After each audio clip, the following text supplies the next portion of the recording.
तो नमस्कार समस्त को आ गोटे नया भिडियो समस्त को स्वागत करुच्ची। तो जहाँकि कहुच्छी आपण मानक केते 3000 टंकार भत्ता मिल। तो ये भत्ता राशि केउ मानक 3000 टंकार मिल एवं केउ मानक 3500 टंका मिल एवं केउ मानक 1000 टंका मिल। तो आज भिडियो आम संपूर्ण भाव में आलोचना करवा जहाँकि आमर मुख्यमंत्री श्रीजुक्त मोहन चरण माझी समस्त को उपदेश देइचंती बा समस्त को कथा देइचंती कि निश्चिंत भाव में मुख्यमंत्री पदरे थिबा पर्यंत आपण मानकर भत्ता राशि को देखंतु आपण माने 3000 टंका करदेवी। तो जो भत्ता राशि आपण मानकर 3000 टंका हबो तो ये भत्ता राशि केउ माने पाइबे 3000 टंका एवं केउ माने पाइबे 1000 टंका एवं केउ माने पाइबे 3500 टंका संपूर्ण विषय आज वीडियो आम कथा हाँ। तो प्रथम कथा है आपण मैंने समस्ते जानते कि निर्वाचन पूर्व बीजेपी सरकार गोटे समस्त को कथा देथिले।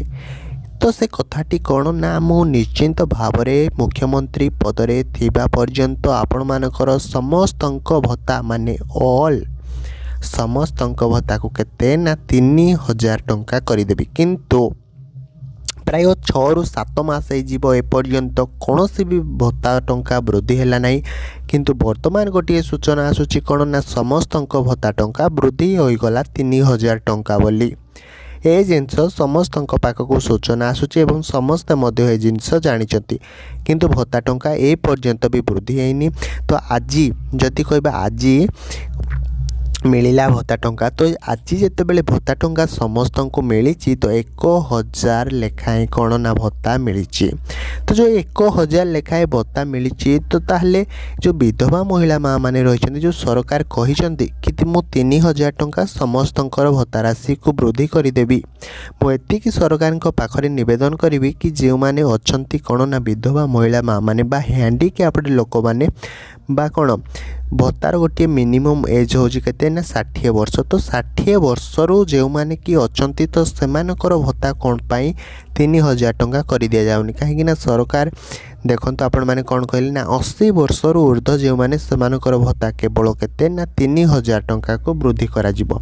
आउ जो मैंने 60 वर्षर अच्छा से भत्ता को बिल्कुल भी भाव में 3000 वृद्धि करा जिवोनी एवं जो मैंने विधवा महिला माँ मैंने अच्छा से भी भत्ता को 3000 टंका लेखाएं वृद्धि करा जिवोनी एवं जो मैंने कौन ना PWD बा हैंडिक्याप्ड जो मैंने अच्छा तो से भत्ता को भी 3000 टंका लेखाएं वृद्धि करा जिवो नहीं। केवल आमर गोटे नीति होची कौन ना 80 वर्ष 18 ईयर ओल्ड जो मैंने अच्छा से भत्ता को केवल 3000 टंका को वृद्धि करा जिवो बोली सरकार कहते। किंतु ये जिनस उचित कि आपण मैंने भी निजे कहतु ये जिनस उचित कि जिनस बिल्कुल भी भाव में उचित नुहे से जिनस बिल्कुल भी भूल बोली आम कहवा कहीं भत्ता पाइबार समस्त अधिकार अच्छी जो मैंने कि योग्य अच्छा भत्ता पाइबापी कहीं जन को कम देवा जन को बेसी देवा ये जिनस तो बिल्कुल भी भाव में ठीक ना। जो मैंने भी हैंडिक्याप्ड से तो ऑलरेडी किसी भी करें केवल घरे बसी से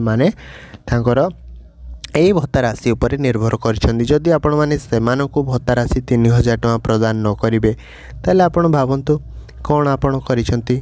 आउ जदि मु कहबी जो मैंने कि 60 वर्ष रु से भत्ता राशि 3000 आउ गोटे रोचे कौन ना विधवा महिला माने से तो भी जदि कहबा गाँ गहली कथा भी कहबा से भी किसी करूना से भी दि जाऊ के 3000 टंका लेखाएं है। तो ये जिनस खाली मो नुहे आपण मैंने भी जदि कहे निश्चिंत भाव में सरकार पाखे रैली करेंगे जाकि नवेदन करेंगे कि समस्त भत्ता टंका केते ना 3000 टंका को वृद्धि करा जाओ बोली ताले आपण मानकर भी भत्ता टंका को सरकार भाभी चिंतिक वृद्धि करेंगे। जदि कहीं भी या विरोध स्वर उत्तोलन न करेंगे ताले कौन भी भाव में आपण मानकर कौन ना भत्ता टंकाटी वृद्धि हेबनी एवं आपण मैंने जमीती पाउथिले जेतिकी पाउथिले 1000 लेखाएं सेतिकी ही आपण मैंने 1000 लेखाएं पाइबे। तो कौन भी आपण मानकर भत्ता टंका 1% रे भी वृद्धि हेबनी ए जिनसटा भी आपण मैंने सफा सफा मन रखि थांतु एवं आपण मैंने चाहूँगी कि आमे किपरि भत्ता आवेदन करूँ। तो भत्ता जो मैंने भी आवेदन करुँच मन रखि थांतु किपरि आपण मैंने भत्ता को आवेदन करेंगे से विषय भी संपूर्ण भाव में मो चैनल ऑलरेडी वीडियो पकई देछि जाकि भी आपण मैंने तुरंत देखिपारे भत्ता आमे केमिति आवेदन करूँ बोली। एवं आउ गोटे कथा कि भिडियोटी को आपण मानक एतिक अनुरोध करी कि वीडियोटी को आपण मैंने बहु मात्रा शेयर करूँ एवं चैनल टी सब्सक्राइब करके रखि था सरकार तरफ जितेबाला भी जो जिनसर भी सूचना आसला आपण मान पाखक पूरा संगे संगे पहुँची पार है। तो रोचे आ गोटे भिडियो आपण मान पुणी देखा जय जगन्नाथ।